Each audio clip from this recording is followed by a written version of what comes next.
Have you ever thought about what it would take to cut a continent in half just to connect two oceans? Well, we're talking about a project so ambitious, it literally redrew the map of the world. This is the story of the Panama Canal, the incredible gateway between oceans. I mean, just let that idea sink in for a second.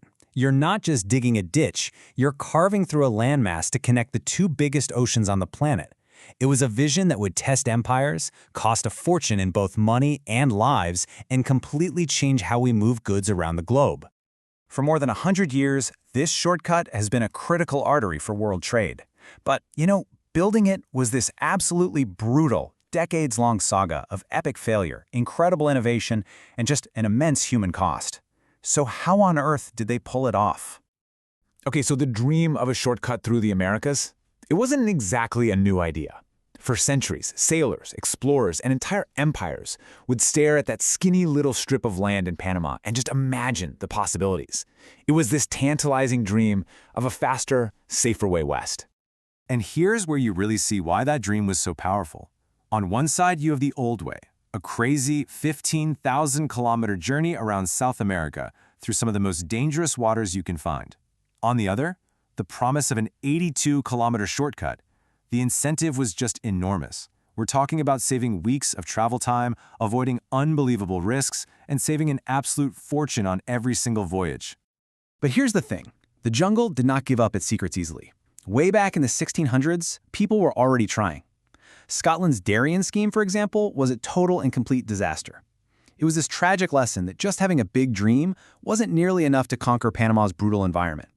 And that very same lesson was about to be learned all over again, but this time on a much, much grander and more tragic scale. This brings us to the first real modern attempt to build the canal. So, the man in charge was a French diplomat named Ferdinand de Lesseps. Now, this guy was basically a global celebrity. He just finished the Suez Canal, connecting the Mediterranean to the Red Sea, and he thought he could do the exact same thing in Panama. Just dig a straight, sea-level ditch through the jungle. He was, as it turns out, dangerously wrong. You see, Panama wasn't the flat, dry desert of Suez. It was an absolute nightmare of obstacles. You had torrential rains that turned the raging Chagres River into a monster that washed away equipment.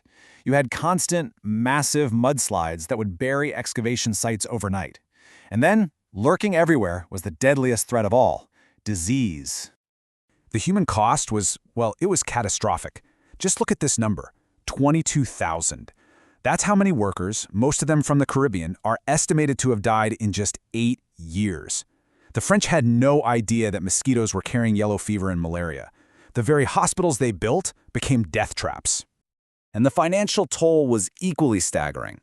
$287 million, we're talking billions in today's money, was just poured into this losing battle against the jungle.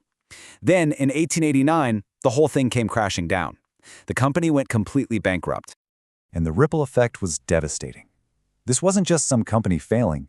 It became a massive national scandal in France that wiped out the life savings of 800,000 regular, everyday people. The bottom line? Hubris and a total failure to understand the environment had doomed the French dream. The Panama Canal looked like it was dead and buried for good. But that dream wasn't dead, it was just dormant. A rising power across the Atlantic, the United States, saw a huge strategic opportunity, and they decided they would take on the challenge, but with a completely different playbook. This quote from President Teddy Roosevelt just perfectly captures the American attitude. This wasn't just an engineering project anymore. It was about raw power. Roosevelt was absolutely determined to build that canal, and he was not going to let a little thing like diplomacy or another country's sovereignty get in his way. And here's what happened. When Colombia, which controlled Panama at the time, rejected the U.S. treaty offer, Roosevelt basically backed a Panamanian independence movement. U.S. warships showed up and blocked Colombian troops from landing. Panama declared its independence, and the brand new nation immediately gave the U.S. control over the canal zone in perpetuity. But political muscle alone wouldn't cut it. The Americans still had to solve the problem that destroyed the French. And this is where science really became the hero of the story. A man named Colonel William Gorgas, armed with the new, groundbreaking knowledge that mosquitoes spread disease, launched an all-out war on them. His teams drained swamps, fumigated homes, and put up screens. Incredibly, he completely wiped out yellow fever in the zone and got malaria under control.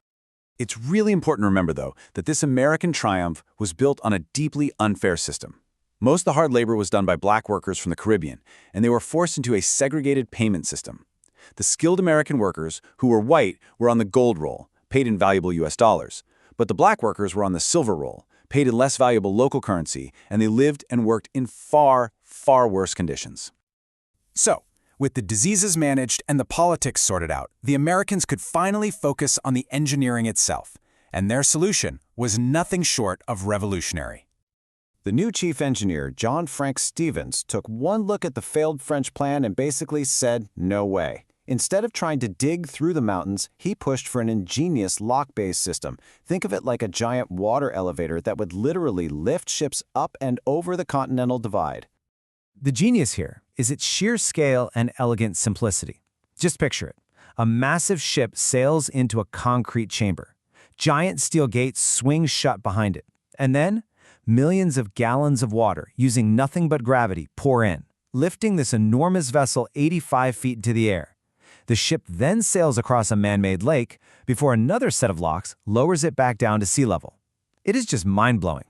And the absolute heart of this whole system is Gatun Lake. By building what was then the largest earth dam in the world, the engineers tamed that wild Chagres River and created this enormous reservoir. This lake doesn't just make up the main passage for ships, it also provides all the fresh water needed to operate those massive locks for every single boat that passes through. Finally, on August 15, 1914, the Panama Canal officially opened for business, and it forever changed the face of global trade. Its impact over the next century would be absolutely immense. And the canal's story didn't stop there. After decades under U.S. control, historic treaties in 1977 started the process of handing it over, leading to full Panamanian control at the end of 1999. And then, in 2016, a massive expansion project opened a whole new lane to handle the gigantic modern container ships that rule the seas today. And the traffic, well, it's just been relentless. From about 1,000 ships in its first year, you can see how it just exploded to nearly 15,000 ships by 2008. To this day, it is a critical choke point for global commerce, which just goes to show you how important it still is. But the canal's future isn't a sure thing.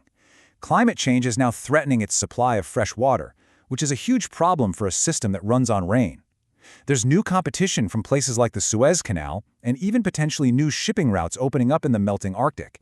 And of course, just keeping this century-old marvel running is a constant, massive engineering challenge.